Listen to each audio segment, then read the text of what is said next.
Buenos días a todos.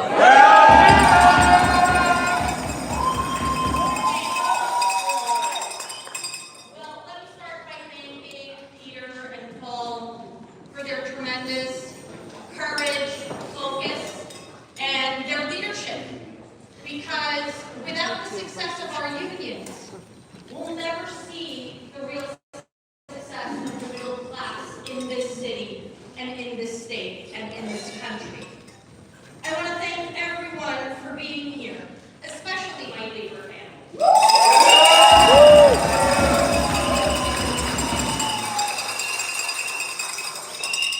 I entered this race because New York City's working people, essential workers, small business owners, and immigrants deserve real leadership. Eric Adams failed that test. He sold us out to save his own skin. That's not the kind of leadership our city needs. I also know what moment we're in. Donald Trump isn't just a national threat. He's promised punishment. He's promised revenge. And I take that seriously. And we're not going to beat that with hashtags and headline stunts. We need serious governing. We need delivery over dogma. Knowing how to govern matters. And that's why I'm endorsing Andrew Cuomo for mayor.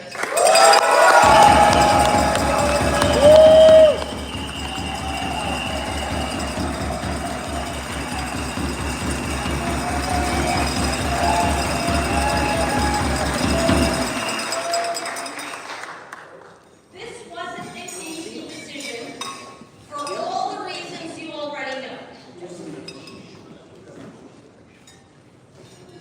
But it's a responsible decision. I looked at the field, I see people are upset, and I see energy and ideas. But we need much more than performative politics. Those are just not enough to run the greatest city in the world. It's about people's lives. We need results, we need experience, and someone who knows how to deliver under pressure. I know that because I've already worked at City Hall during a Trump presidency. This year's race has really come down to two candidates. And only one of them has experience, toughness, and the knowledge to lead New York through what's about to come. And that's Andrew Cuomo.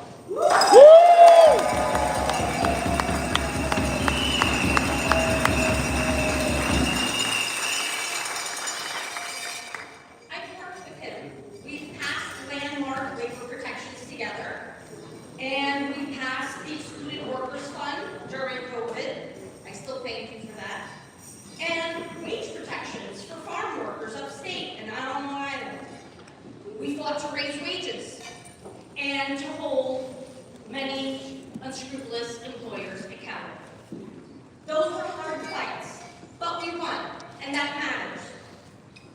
I've always been willing to speak truth to power, including to Andrew, and I'll continue to do so. But I've also seen what you can do when the stakes are high, and this is one of those moments. My name will stay on the ballot this year because of the issues I've championed. Raising the minimum wage, building truly affordable housing, delivering for workers and immigrants. Those still need a champion, and I know that with Andrew we can deliver. But leadership also means knowing when to unite around what's needed most. Because this isn't about ego, it's about governing, and it's about protecting the future of all New Yorkers. So let me tell you what I'm looking forward to. I'm looking forward to a city that cuts through the noise and gets big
I've worked with her for a long time. I know her.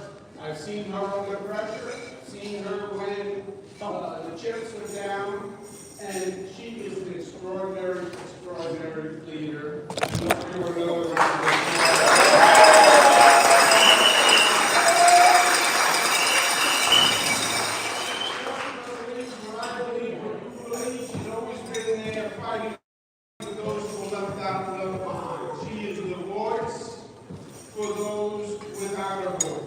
She's always stood with the labor movement because she knows the labor movement is the vehicle for social change in this state. She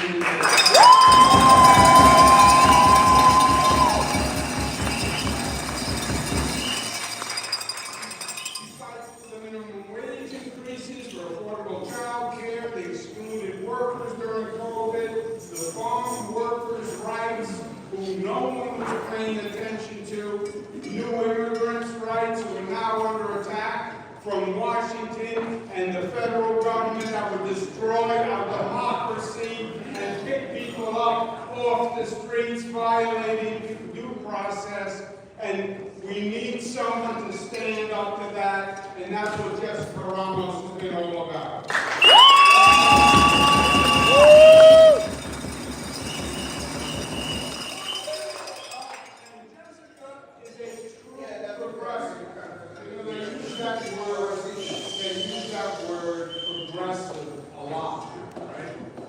But she's a true progressive, because a true progressive understands that you have to make progress.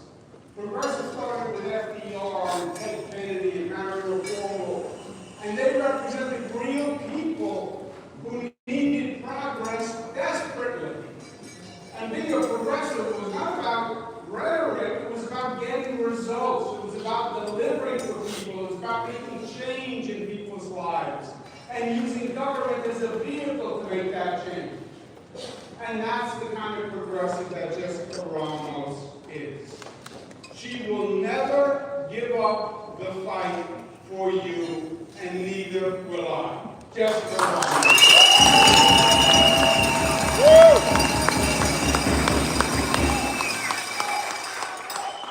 This mayor's race is not just another mayor's race. This is a critical time in this city's future.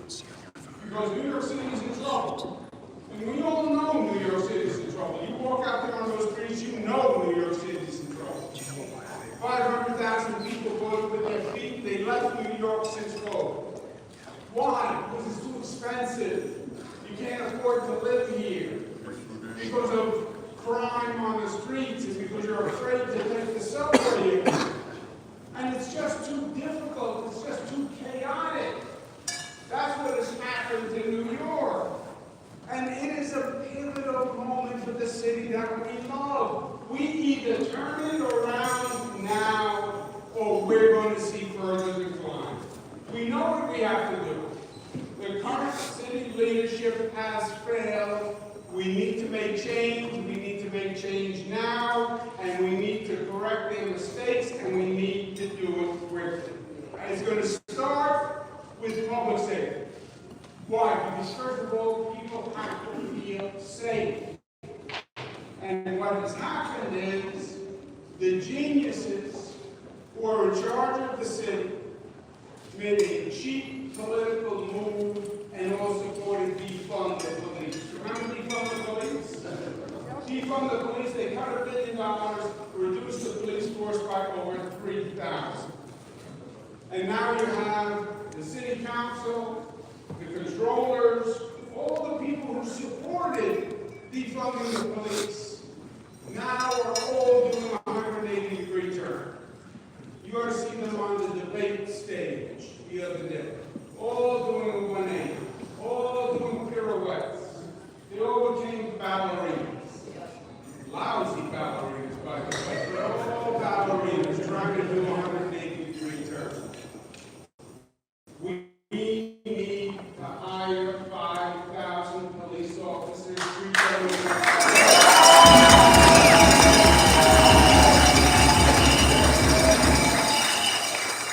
We need to make New York City more affordable. We need more free more free pre-K and 3K. We have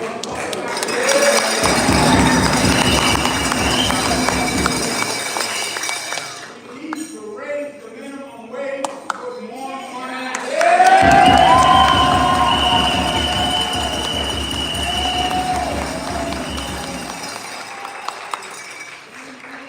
We need more affordable housing because the rent is just too damn high.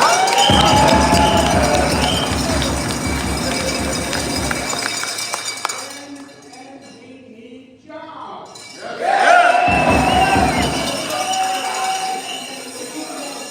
We can create jobs by building the affordable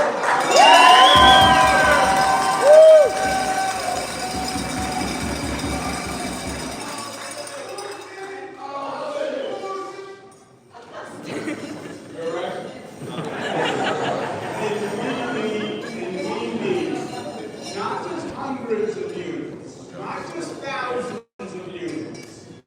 We need hundreds of thousands of units of affordable housing.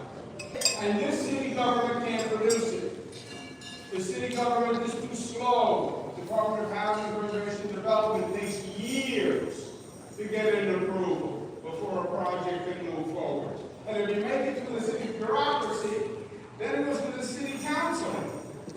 And at the city council, one city council member can stop a project in his or her district. One city council person. And you know what that's like. You've been working on a project, 970 Franklin. You know the 970 Franklin project? About 1,700 units of affordable housing. It was supposed to be. It started 8 years ago.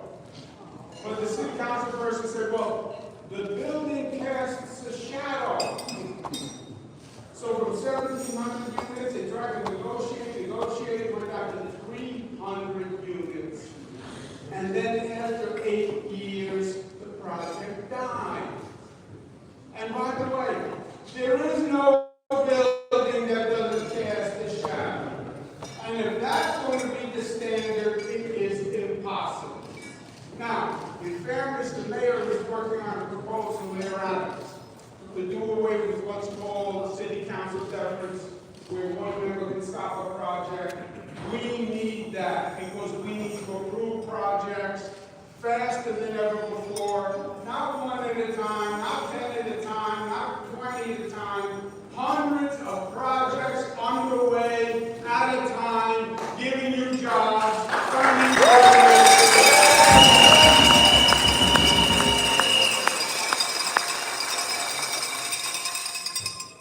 But look, it's simple at the end of the day.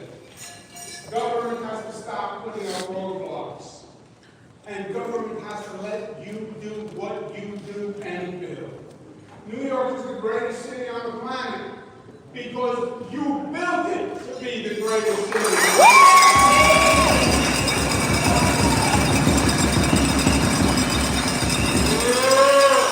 Union labor did it before, and union labor can do it again.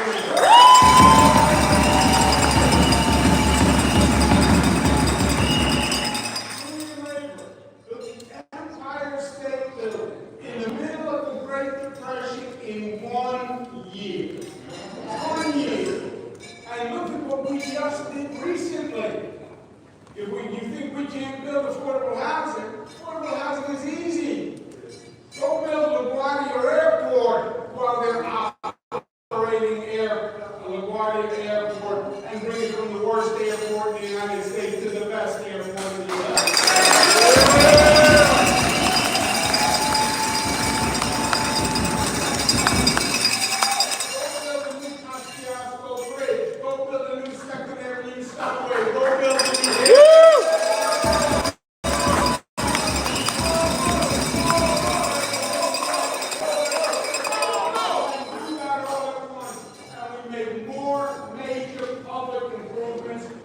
In one time that had been done in modern political history. That's what you can do. That's your ability, and that's what you can do when you are unleashed.